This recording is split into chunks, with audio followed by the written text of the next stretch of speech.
नमस्कार, ओम शांति। बहुत बहुत स्वागत और अभिनंदन आप सभी का 31 दिसंबर 1983 की अव्यक्त मुरली की इस खास चर्चा में। तो आज प्यारे शिव बाबा ने नए वर्ष के आगमन पर हम बच्चों से, अपने रूहानी आशिकों से बहुत मधुर मिलन मनाया है। ऐसा लगता है जैसे बाबा स्वयं चलकर आए हैं, हर बच्चे से नजदीक आकर दिल से दिल की बातें करने।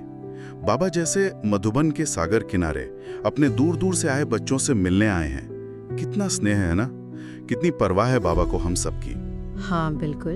बाबा ने आज कहा भी वो सुनाने नहीं बल्कि मनाने और मिलने आए हैं जी। ये कोई साधारण मिलन नहीं, ये तो रूहानी माशूक का अपने सच्चे आशिकों से मिलन है। सोचकर ही रोंगटे खड़े हो जाते हैं कि स्वयं परमपिता परमात्मा हमें अपना माशूक कह रहे हैं और हम उनके आशिक। सचमुच बाबा जैसा माशूक, ऐसा प्यार करने वाला पूरे कल्प में और कहाँ मिलेगा। उनकी समीपता, उनका ये निस्वार्थ प्यार सीधे रूह को छू लेता है। बिल्कुल। और ये मिलन, ये उत्सव सिर्फ कैलेंडर बदलने वाला लौकिक नए साल का उत्सव नहीं है।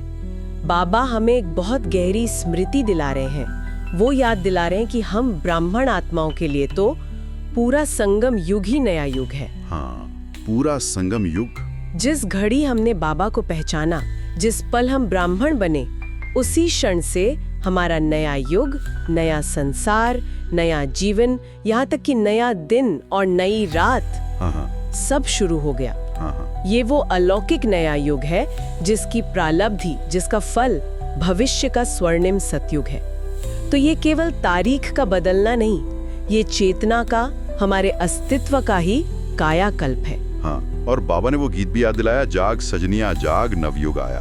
कितना प्यारा इशारा है। बहुत सुंदर। पुरानी दुनिया की बेहोशी, पुराने देह अभिमान की नींद, पुराने संस्कारों की जकड़न, इन सब से जाग कर होश में आकर एक बिल्कुल नई रूहानी जिंदगी का अनुभव करना। बाबा हमें धीरे से नहीं बल्कि प्यार से झंझोड़ कर जगा रहे हैं उस गहरी आत्मविस्मृति की नींद से जहां हम खुद को ही भूल बैठे थे। सही बात है। तो आज की हमारी ये बातचीत इसी नए जीवन की दिव्यता, बाबा के कभी न छूटने वाले अटूट साथ और इस नए वर्ष में हमारे अंदर जागने वाली नई उमंगों पर केंद्रित रहेगी। बाबा के साथ इस नए युग का हर पल कैसे मनाएं, इस पर गहराई से विचार करेंगे। बाबा का स्वयं को माशूक कहना और हम बच्चों को आशिक, इसमें कितना प्यार, कितना अपनापन झलकता है ना? बाबा कह रहे हैं कि आज वे विशेष रूप से अपने प्यारे आशिकों की महफिल में आए हैं। ये कल्पना ही कितनी भाग्यशाली महसूस कराती है कि त्रिभुवनपति, तीनों लोकों के मालिक हमें अपना आशिक कहकर पुकार रहे हैं और हमारी महफिल सजा रहे हैं। ये तो स्नेह की पराकाष्ठा है। और ये महफिल कोई साधारण जगह पर नहीं, ये संगम युग की श्रेष्ठ महफिल है, जो हम ब्राह्मण बच्चों के लिए सारे कल्प में सबसे ऊंचा और कल्याणकारी युग है। जी। बाबा यहाँ एक बहुत महत्वपूर्ण अंतर स्पष्ट कर रहे हैं। देखो, लौकिक दुनिया वाले भी हैप्पी न्यू ईयर कहते हैं, शुभकामनाएं देते हैं, पर क्या वे सदा हैप्पी रह पाते हैं? नहीं रह पाते। उनकी खुशी अक्सर बाहरी परिस्थितियों, प्राप्तियों या क्षणिक मौज मस्ती पर आधारित होती है, जो आती जाती रहती है। लेकिन हम ब्राह्मण आत्माएं, बाबा के बच्चे, सचमुच में हैप्पी न्यू युग मना रहे हैं। क्यों? क्योंकि हमारा ये नया युग किसी तारीख पर निर्भर नहीं, ये ईश्वरीय ज्ञान और मिलन पर आधारित है। बिल्कुल। यहाँ हर घड़ी, हर श्वास पद्मों और हीरो के समान मूल्यवान है। ये जो रूहानी नशे का, बाबा के स्नेह का, पवित्रता की शक्ति का, दिव्य ज्ञान की रोशनी का अनुभव है। बाबा कहते हैं ये अनुभव भविष्य के सतयुग में भी नहीं होगा। अच्छा, सतयुग में भी नहीं? हाँ, वो तो इस पुरुषार्थी जीवन की प्रालब्ध होगी, लेकिन ये डायरेक्ट लाइव कनेक्शन, ये मिलन, ये श्रेष्ठ भाग्य तो सिर्फ अभी इसी संगम युग का है। हाँ, ये पुरुषार्थ का समय। इसीलिए संगम युग का हर पल, हर दिन एक उत्सव है, एक रूहानी जश्न है। ये बात बहुत गहराई से सोचने वाली है। सतयुग तो हमारे श्रेष्ठ कर्मों का फल है, प्रालब्ध है जी। लेकिन ये जो पुरुषार्थ का समय है, जहाँ हम सीधे बाबा से सीखते हैं, उनकी पालना लेते हैं, उनसे दिल का हाल कहते हैं, उनके साथ का अनुभव करते हैं, ये दिव्य अनुभव तो केवल इसी संगम युग की देन है। हर दिन नया, हर रात नहीं, जैसे बाबा ने कहा। हाँ, ये रोजमर्रा की जिंदगी को भी एक उत्सव बना देता है। बिल्कुल। और इसी नए साल के संदर्भ में दुनिया में हाथ मिलाने की जो रस्म होती है, उसका जिक्र करते हुए बाबा ने कितनी अद्भुत और गहरी बात समझाई। हाँ, वो हाथ मिलाने वाली बात। दुनिया में लोग नए साल पर या किसी सौदे पर हाथ मिलाते हैं। वो स्थूल हाथ तो एक पल के लिए मिलता है, फिर छूट जाता है। सही बात। कभी मजबूरी में, कभी दिखावे के लिए भी मिलाया जाता है। लेकिन बाप दादा का जो श्रीमत रूपी हाथ है, वो सदा हमारे हाथ में है, अगर हम उसे थामे रहें। हाँ, अगर हम थामे तो। ये सिर्फ मार्गदर्शन या डायरेक्शन नहीं है, ये बाबा के निरंतर स्नेह, उनके अटूट सहयोग और उनकी सुरक्षा की गारंटी है। गारंटी है, बिल्कुल। ये ऐसा हाथ है जो हमें कभी गिरने नहीं देता।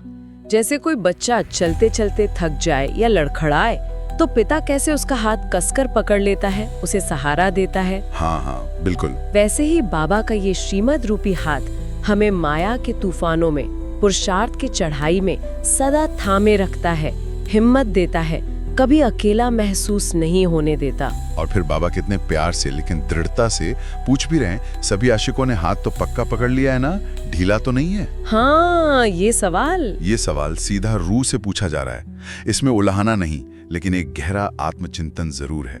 क्या सचमुच हमने बाबा का हाथ, उनकी श्रीमत को इतनी मजबूती से पकड़ा है कि अब कोई भी परिस्थिति उसे छुड़ा ना सके?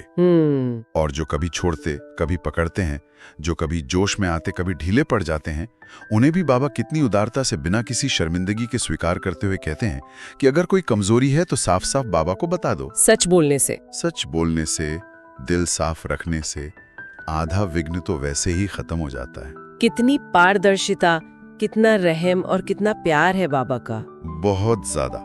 वो हमें हमारी कमजोरियों के साथ भी स्वीकार करते हैं, लेकिन मजबूत बनने की प्रेरणा भी देते हैं। हाँ, स्वीकार करने के साथ साथ बाबा अब दृढ़ता भी चाहते हैं। दृढ़ता तो चाहिए। वो चाहते हैं कि जैसे पुराना साल बीत गया, वैसे ही हम अपनी पुरानी आदतों, पुरानी कमजोरियों, विशेषकर पुरुषार्थ में ढीलेपन के रीति रस्म को भी अब समाप्त कर दें। बिल्कुल। जो हुआ सो हुआ, बीती सो बीती। अब उस पुरानी कहानी पर फुल स्टॉप की, यानी एक पूर्ण विराम की बिंदी लगाएं। Full stop. और साथ ही सदा बाबा के हाथ और साथ की स्मृति की बिंदी लगाने का आह्वान है। ये बिंदी लगाना सिर्फ एक निशान नहीं है। नहीं, ये हमारे दृढ़ संकल्प का प्रतीक है कि अब कच्चा सौदा नहीं चलेगा, अब निश्चय और अटूट लगन से आगे बढ़ना है। ये बिंदी एकाग्रता की भी निशानी है, जैसे योग में हम आत्मा को एक ज्योति बिंदु के रूप में याद करते हैं। हाँ, बिंदु रूप। वैसे ही अपने संकल्प को एकाग्र करके इस नए निश्चय पर टिक जाना है। ये अविनाशी बिंदी है जो मिटनी नहीं चाहिए। बाबा ने तो यहाँ तक याद दिलाया कि रूहानी मैरिज तो हमारी बाबा से हो ही गई है, अब तो हम उस मैरिज का जश्न मनाने, उसे निभाने आए हैं। हाँ। और मजाक में पूछा भी कि जिसकी मैरिज नहीं हुई वो हाथ उठाओ। बाबा जानते हैं कि बच्चे कभी कभी नाज नखरे भले ही कर लें, थोड़ा रूठ भी जाएं, पर आखिर आशिक अपने माशूक को छोड़कर जाएंगे कहाँ जाएंगे? बाबा का प्यार ऐसा है जो खींच ही लेता है। बिल्कुल। बाबा ने कहा, हिप्पी नहीं बनना है, कभी हाँ कभी ना वाले नहीं, बल्कि एवर हैप्पी बनना है। Ever happy. और सबसे बड़ा आश्वासन, बाबा का वायदा है कि वो हमें साथ लेकर ही जाएंगे। वो अपना वायदा कभी नहीं छोड़ेंगे, चाहे हमें कितना भी समय लग जाए। ये वायदा सुनना ही कितनी शक्ति, कितनी निश्चिंतता देता है। फिर बाबा आगे बढ़ते हैं और पूछते हैं, नए वर्ष में क्या नवीनता करेंगे, क्या प्लान है? हाँ, प्लान। सिर्फ उत्सव मनाना, मिलना मिलाना ही काफी नहीं, कुछ नया, कुछ विशेष करके भी दिखाना है। ये सवाल हमें कर्म में आने की प्रेरणा देता है। हाँ, बाबा हमेशा हमें कर्मयोगी बनाते हैं, सिर्फ भावना में बहने वाले नहीं। और यहाँ बाबा सेवा के लिए बहुत स्पष्ट और नई योजनाएं दे रहे हैं। क्या योजनाएं हैं? भारत के लिए बाबा ने विशेष इशारा किया। पहला, गीता के भगवान शिव हैं, निराकार है, ना कि कृष्ण। इस सत्य को प्रत्यक्ष करने का कार्य और तेज करना है। जी। दूसरा, जो बड़े बड़े धार्मिक नेता हैं या अन्य प्रभावशाली व्यक्ति हैं, जो ज्ञान सुनते हैं, बहुत अच्छा कहते हैं, प्रभावित भी होते हैं, लेकिन फिर अपनी पुरानी दुनिया में जाकर जैसे सो जाते हैं। हाँ, होता है ऐसा। उन पर अपने शक्तिशाली रूहानी अनुभवों का शीतल जल डालकर उन्हें जगाना है। अनुभवों का शीतल जल? हाँ, जैसे कोई गहरी नींद से न उठे तो उस पे पानी की छींटे डालते हैं ना। बाबा कह रहे, तर्कों से ज्यादा आपके जीवन में आए परिवर्तन के अनुभव, आपकी शांति और खुशी की अनुभूति, उन्हें ज्यादा गहराई से जगाएगी। वाह, ये तरीका कितना अनूठा और शक्तिशाली है। अनुभवों का शीतल जल, ये बहुत सुंदर रूपक है। और भारत के लिए क्या विशेष निर्देश दिए बाबा ने? बाबा ने कहा, जहां लौकिक दुनिया में हलचल हो, चाहे वो राजनीतिक अस्थिरता हो, सामाजिक उथल-पुथल हो या आर्थिक चिंताएं हो, ऐसी किसी भी हलचल के बीच हमें अपनी अचल, शांत और योगी स्थिति का झंडा लहराना है। शांति का झंडा। जब दुनिया हिल रही हो और लोग हमें देखें कि ये कौन है जो इतने शांत, इतने स्थिर, इतने भरपूर हैं, तो उनका ध्यान स्वतः ही परमात्मा की ओर जाएगा। जरूर जाएगा। वो सोचेंगे कि इनके पास ऐसा क्या है जो हमारे पास नहीं। और तीसरी बात, भारत में बहुत लोग स्थूल धन की कमी के कारण दुखी और चिंतित रहते हैं। हमें उन्हें अपने अविनाशी ज्ञान, धन, शांति के खजाने, खुशी और शक्तियों की संपन्नता का अनुभव कराना है। हाँ, असली खजाना। जब उन्हें ये सच्चा आंतरिक धन मिलेगा तो बाहरी धन की कमी का दुख हल्का हो जाएगा, ये शायद भूल ही जाएं।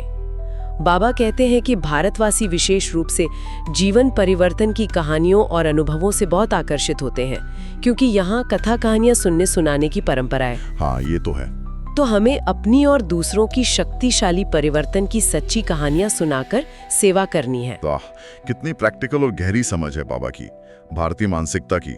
ये तो सेवा के लिए एक रोड मैप जैसा है। बिल्कुल। अच्छा, और विदेश के लिए क्या प्लान बताया बाबा ने? विदेश के लिए बाबा ने कहा कि वहाँ ज्ञान का आवाज फैलाना, नए सेंटर्स खोलना भारत की तुलना में शायद थोड़ा सहज है, और वो कार्य हो भी रहा है। विस्तार अच्छा हो रहा है। लेकिन अब बाबा विस्तार के साथ साथ सेवा की क्वालिटी पर, गहराई पर विशेष जोर दे रहे हैं। Quality service. हाँ, बाबा चाहते हैं कि विदेश में ऐसी अनुभवी आत्माओं का एक विशेष ग्रुप तैयार किया जाए।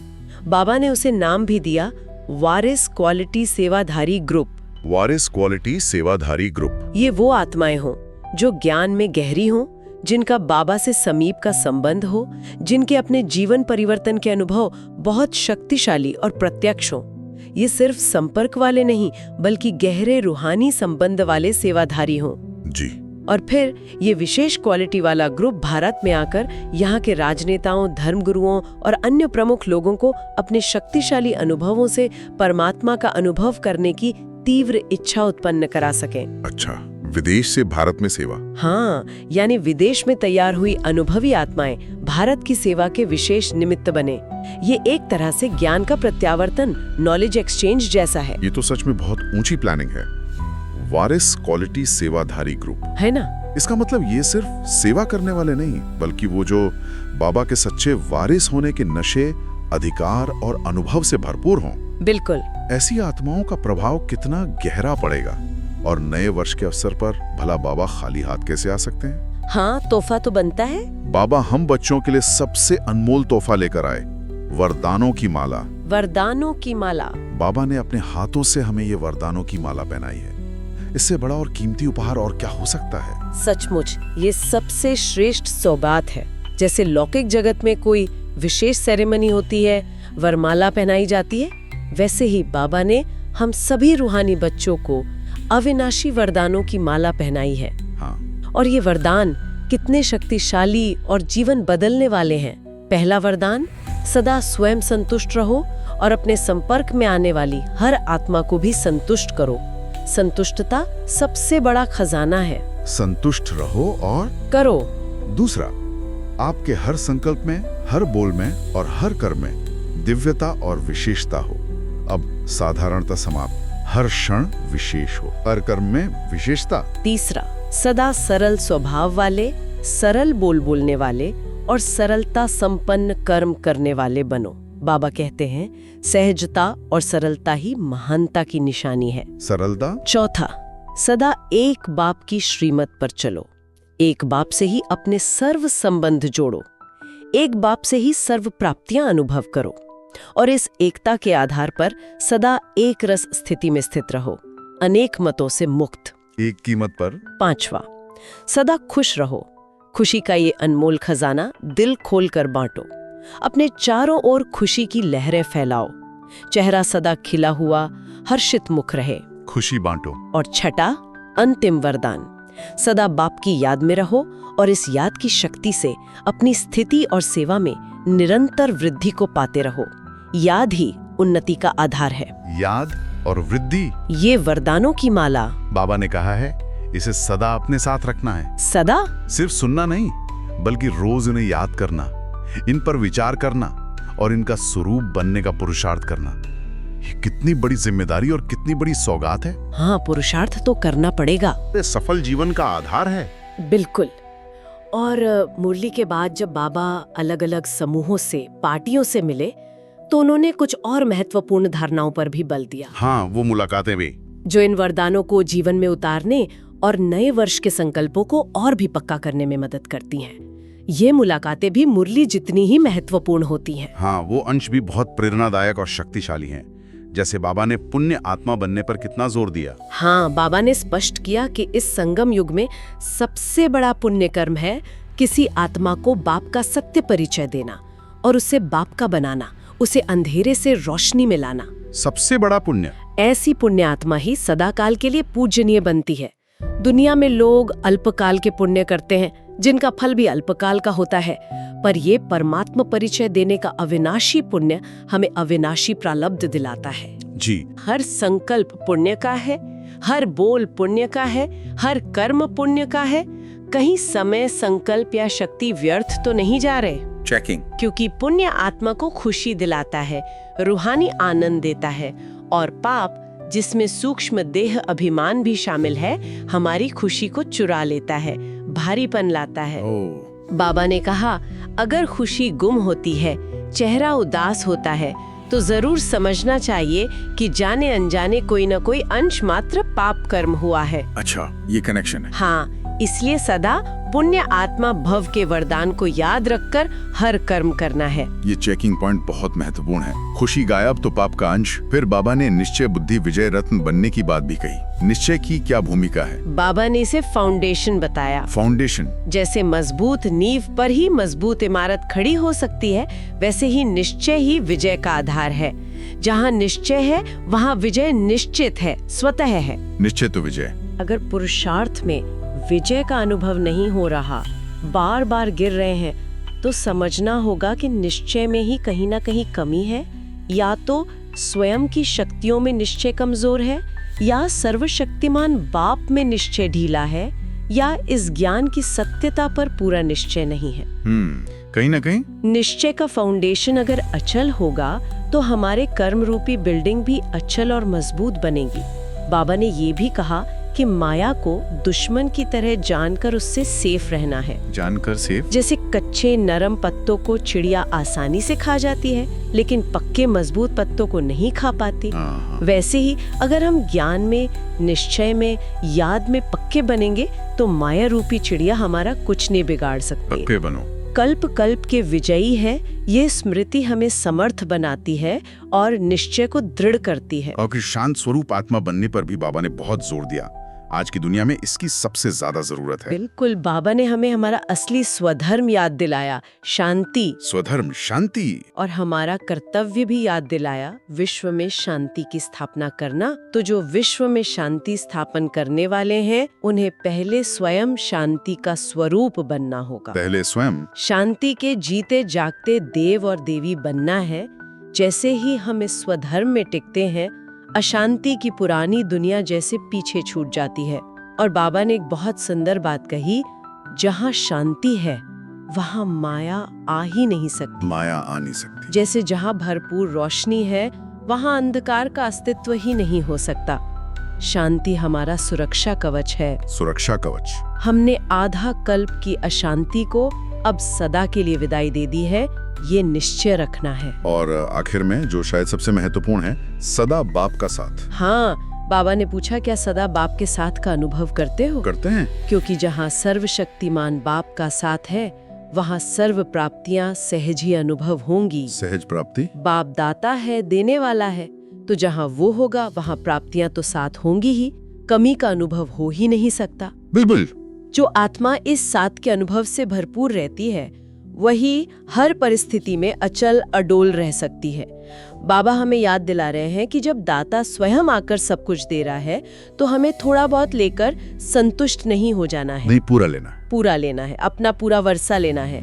भक्त अक्सर थोड़े में खुश हो जाते हैं, कोई छोटा सा अनुभव हुआ, उसी में मगन हो जाते वाह। हैं। लेकिन हम ज्ञानी तू आत्माएं हैं, हमें अपना पूरा अधिकार लेना है। ये सभी धारणाएं पुण्यात्मा, निश्चय बुद्धि, शांत स्वरूप और सदा बाप का साथ, ये नए वर्ष में बल्कि संगम युग के हर दिन नवीनता और दिव्यता लाने के लिए अनिवार्य है। तो 31 दिसंबर 1983 की ये मुरली नए वर्ष के लिए और वास्तव में हमारे पूरे संगम युगी जीवन के लिए एक बहुत स्पष्ट और शक्तिशाली आह्वान है। बहुत शक्तिशाली। ये आह्वान है बाबा के अटूट साथ को, उनके श्रीमत रूपी हाथ को पूरी मजबूती से थामने का। हाँ, ये आह्वान है अपनी पुरानी कमजोरियों, ढीलेपन और व्यर्थ संकल्पों पर निर्णायक फुल स्टॉप लगाकर नए शक्तिशाली संकल्पों की अविनाशी बिंदी लगाने का। बिंदी जरूर लगानी है। और ये आह्वान है अपने जीवन में और अपनी सेवा में निरंतर विशेषता और नवीनता लाते रहने का। इस मुरली को पढ़ते हुए, इस पर चिंतन करते हुए बाबा का असीम प्यार, उनकी हम बच्चों के प्रति गहरी परवाह और हमें दुनिया में सर्वश्रेष्ठ बनाने की उनकी तीव्र लगन का बहुत गहरा अनुभव होता है। और बाबा के दिए हुए वरदानों की माला, वो तो जैसे हर कदम पर हमारा मार्गदर्शन करने वाला नक्शा और सुरक्षा करने वाला कवच है। बिल्कुल। उसे सिर्फ गले में प्रतीकात्मक रूप से नहीं, बल्कि अपने मन, बुद्धि में, अपने संस्कारों में सदा धारण करना, उसका स्वरूप बनना ही इस नए युग की हर नए दिन की सच्ची मुबारकबाद है। हाँ, स्वरूप बनना। बाबा ने सिर्फ एक दिन के लिए मुबारक नहीं दी, उन्होंने हमें सदा काल के लिए मुबारक का पात्र बना दिया है। बिल्कुल सही कहा। बाबा ने हमें सिर्फ नए साल की मुबारक नहीं दी, बल्कि संगम युग के हर पल को, हर श्वास को नया और मुबारक बना दिया है। और यहाँ एक बात हम सबके चिंतन के लिए है, जो बाबा ने नवीनता की बात कही, वो सिर्फ 1 जनवरी को कुछ नया करने के लिए नहीं थी। नहीं, संगम युग का तो हर दिन नया है, हर घड़ी नई है। तो विचारणीय प्रश्न ये है कि हम अपने रोजमर्रा के पुरुषार्थ में, बाबा के साथ अपने रूहानी संबंध की गहराई में और सेवा करने के तौर तरीकों में रोजाना क्या नवीनता ला सकते हैं। रोजाना क्या नया? कैसे हम अपने अंदर सदा एक जैसी ताजगी, उमंग और उत्साह बनाए रख सकते हैं, केवल किसी विशेष दिन पर नहीं, बल्कि हर रोज। हर रोज। ये चिंतन हमें न सिर्फ बाबा के और करीब ले जाएगा, बल्कि हमारे पुरुषार्थ को भी सदा तरोताजा और शक्तिशाली बनाए रखेगा, जिससे हम निरंतर आगे बढ़ते रहेंगे। ओम शांति।